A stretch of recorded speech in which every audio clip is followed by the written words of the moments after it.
G'day everyone, Jason here with a review of some more Masters of the Universe Origins figures. We have Teela, Heroic Warrior Goddess, Beastman, Savage Henchman, Man-at-Arms, Heroic Monster, Master of Weapons, and Evil Lyn, Evil Warrior Goddess.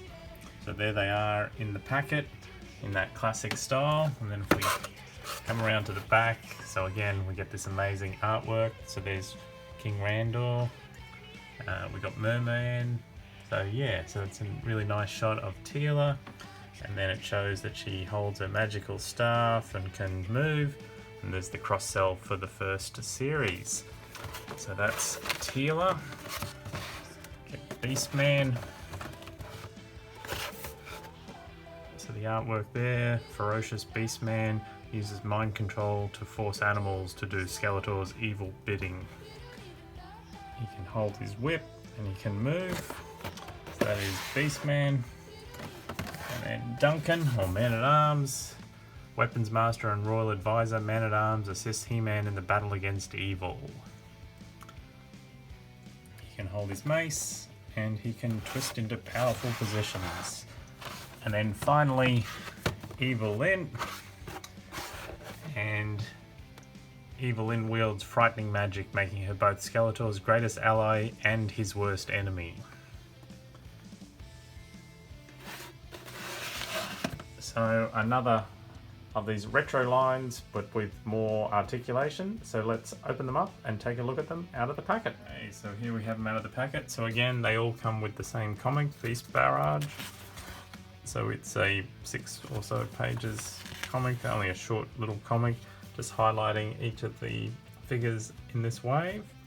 And then we have Evil Lyn, looking really nice. Like, there's limited paint work on them, but everything that's on there is quite neat. So the faces look really good, and she comes with her magical staff. We have Beastman.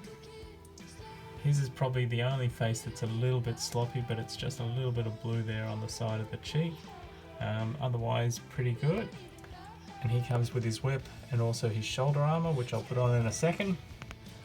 And then we have Man-at-Arms with the stash, which is great, and he comes again with his 3 bits of armor and his mace. And then we have Teela, and she's in the goddess serpent sort of mask armor, and she comes with both her shield and the classic sort of cobra staff as well. So those are the figures, so let's have just a quick closer look at each of them.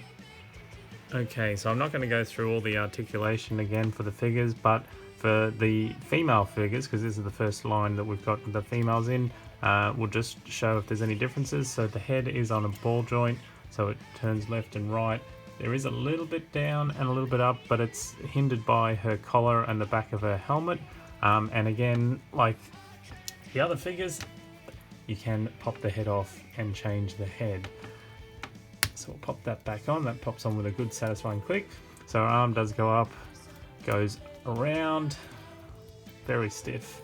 Elbow joint, rocker, and then joint and twist on the wrist. Waist twist, ball joints in the legs, so most of the movement is out, little bit forward, little bit back, and then there is a knee joint which also twists. There is a joint at the boot, and then the boot goes up and down and rocks a little bit there. So again, you can get them into the squat sort of poses that they had. But the good thing about the female figures in this series is that you can actually get them to stand, because the original ones were a nightmare to stand. But basically, if you just get their feet in the right position, they actually do stand quite well. So that's Evil Lyn, and she comes with her wand here that she can hold. It's a bit thick, but there, perfect. So that is Evil Lyn. But as I said, yeah, the face sculpt, I mean, it's a basic face sculpt, but you can see there's little teeth with lines on them. She's got the grin, she's got the pink lipstick, she's got a little bit of eyeshadow, the eyes, so the paint's pretty good, like overall. And as I said, they keep it to a minimum and there's all bright colours, but I do like that. I mean, she's in a classic toy look, the jaundice yellow. Looks like she's a former member of The Simpsons. So Beastman, so you've got the classic Beastman style there, the rubbery sort of overlay, so this is far more rubbery than the rest of the figure. Little bit of blue spray paint there, and then he has his two armbands here, so let's see if we can figure out how to get these on. So there he is with his armbands, and then he has the classic Big Jim style whip, so he can hold the little handle because the actual whip itself doesn't fit in his hand. It's a much thicker piece of string on this one, so yeah, that's really nice. So that is Beastman, and then we have Heroic Man-at-Arms. Now we've got his armor, so his armor again is very flexible. So we've got his shin guard, we've got his shoulder piece, and we've still got a bit of the stuff that had him tied in, and then we've got his wrist guard. So this just pushes through like that, and then so I like the way that they did these in two pieces, so that because his elbow now does have an actual joint there, you can still move and you can, you know, twist and things like that, but still have the fully armed man-at-arms.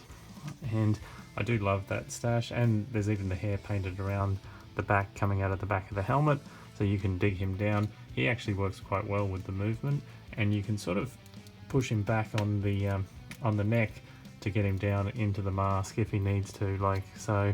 So yeah, he looks really good. And then this is his shin, and if I remember correctly, it's on his other leg.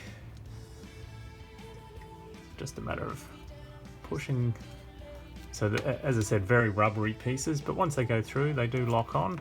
So there's his shin, and then he has his mace, which is a bit sort of more hard plastic. Slightly different color to the armor, but there is Man-at-Arms in all his glory. Ooh, and I've knocked his adopted daughter Teela over. I'm trying to get them to stand on a little bit of an angle. So finally we have Teela. So she has the snake armor there, so you can actually, like, that just clips over the top of her hair, so you can bring that down and you can have her as standard Teela. She has all the same movement in the head. The sculpt on the face is really nice. The colors, the paint, can't complain. There's a little bit of gold that's come onto the hair there, but you can probably scrape that off. And again, I'll probably be having her with the mask on because I do like this look with the snake armor.